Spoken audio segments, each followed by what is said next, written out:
റയലിന്റെ കഷ്ടകാലം തുടങ്ങിയിട്ട് കാലമേറെയായി. സ്പാനിഷ് ആരാധകരുടെ അഭിമാന പോരാട്ടമായ എൽ ക്ലാസിക്കോയിൽ സീസണിൽ ഇതുവരെ 2 വട്ടം ബാർസയോട് മുട്ടുമടക്കി. കാർവഹാൽ മുതൽ പ്രധാനപ്പെട്ട താരങ്ങളുടെ പരിക്ക്.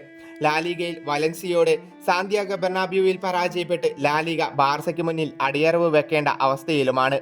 ഇപ്പോൾ ചാമ്പ്യൻസ് ലീഗിൽ ആർസണലിനോട് സെമിഫൈനലിൽ 3 ഗോളിന്റെ സമ്പൂർണ്ണ തോൽവിയും ഏറ്റുവാങ്ങേണ്ടി വന്നു. 10 മിനിറ്റിനിടെ ഡെക്ലാൻ റൈസ് എന്ന ഇംഗ്ലീഷ് താരം നേടിയ 2 ഫ്രീ കിക്ക് ഗോളുകൾ റയലിന്റെ നെഞ്ചു തകർത്തു.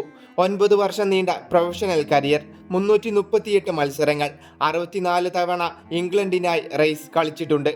എന്നാൽ നാളിതുവരെ ഒരു ഡയറക്റ്റ് ഫ്രീ കിക്ക് ഗോൾ അയാളുടെ കാലിൽ നിന്നും പിറന്നിട്ടില്ല.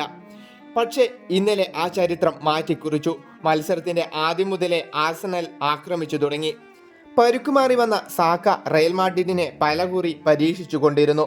എന്നാൽ റയൽ മാഡ്രിഡിന്റെ കാവൽക്കാരനും സംരക്ഷകനുമൊക്കെയായി തിബോ മാറിയതോടെ ആദ്യ പകുതി ഗോളെറിയുന്ന സമനില. തിബോ കോർട്ടുവയുടെ കൈകൾ റയൽ മാഡ്രിഡിനെ രക്ഷിച്ചെന്ന് പറയാം. എന്നാൽ 58-ാം മിനിറ്റിൽ അത് സംഭവിച്ചു. ആർസണലിന്റെ സെറ്റ് പീസ് വൈദഗ്ധ്യം മനസ്സിലാക്കിയ റയൽ മാഡ്രിഡ് അച്ചടക്കത്തോടെ കളിച്ചു.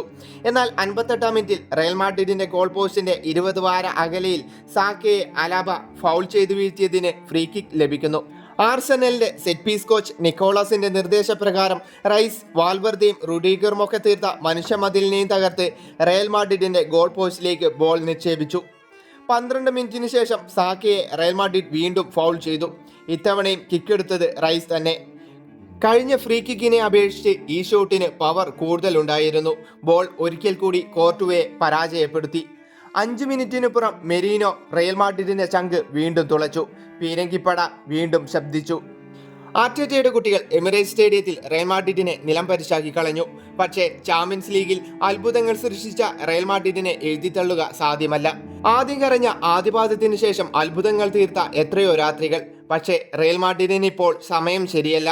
സ്വന്തം തട്ടകത്തിലിട്ട് വലൻസിയ പരാജയപ്പെടുത്തിയിട്ട് ദിവസങ്ങൾ മാത്രമായിട്ടുള്ളൂ.